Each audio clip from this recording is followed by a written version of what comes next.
Tani Lovers, Anda menyaksikan Kabar Tani bersama saya, Adi Wiranata. Badan Pusat Statistik BPS mencatat penurunan tingkat kemiskinan di pedesaan lebih cepat dibandingkan kemiskinan di perkotaan.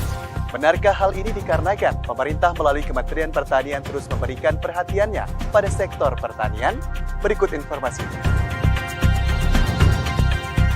Penurunan di pedesaan itu turunnya lebih cepat.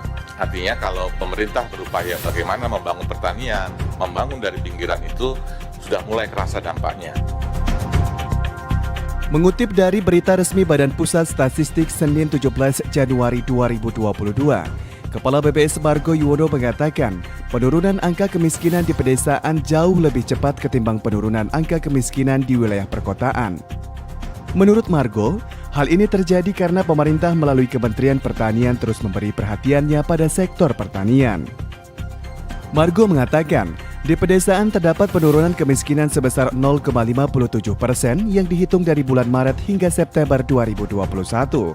Sedangkan penurunan kemiskinan di perkotaan turun 0,12%. Tapi yang menggembirakan Bapak Ibu sekalian adalah tren bahwa penurunan di pedesaan itu turunnya lebih cepat. Artinya kalau pemerintah berupaya bagaimana membangun pertanian, membangun dari pinggiran itu sudah mulai kerasa dampaknya ya, karena kemiskinan di pedesaan itu turunnya lebih cepat dibanding di perkotaan ya. Di pedesaan itu turunnya 0,57% ya dari Maret ke September 2021, sedangkan di perkotaan juga turun tapi 0,12% poin ya. Kalau tren ini terus dijaga, ya artinya kecepatan penurunan kemiskinan di desanya lebih cepat daripada perkotaan, maka disparitasnya itu lambat laun ya akan semakin mengecil ya antara desa dan kota gitu ya. Kemudian mari kita pantau mengenai upah buruh rata-rata.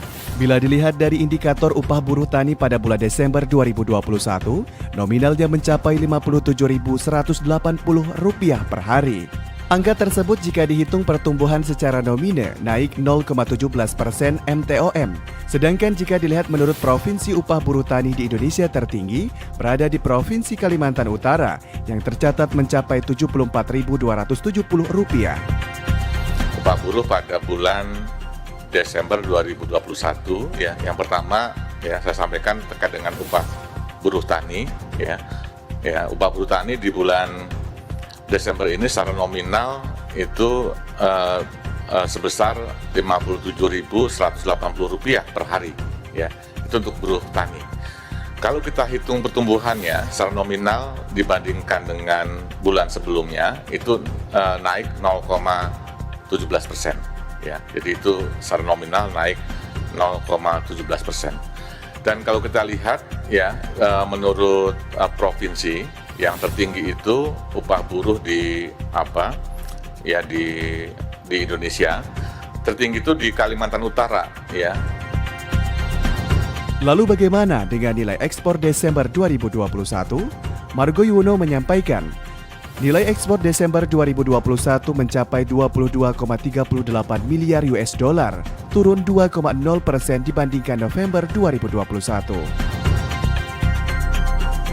Bandingkan ekspor kita di Desember 2021 ini dibandingkan dengan Desember 2020 atau secara Y on Y masih terjadi peningkatan yang cukup besar, yaitu sebesar 35,30% ya.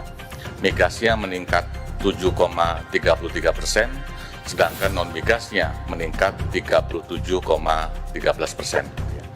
Jadi kinerja ekspor kita Desember ini masih cukup bagus kalau dibandingkan dengan Desember 2020 meningkatnya 35,30%. Demikianlah Kabar Tani edisi hari ini. Saya Adi Wiranata mewakili kerabat kerja yang bertugas mengucapkan terima kasih atas kebersamaan Anda.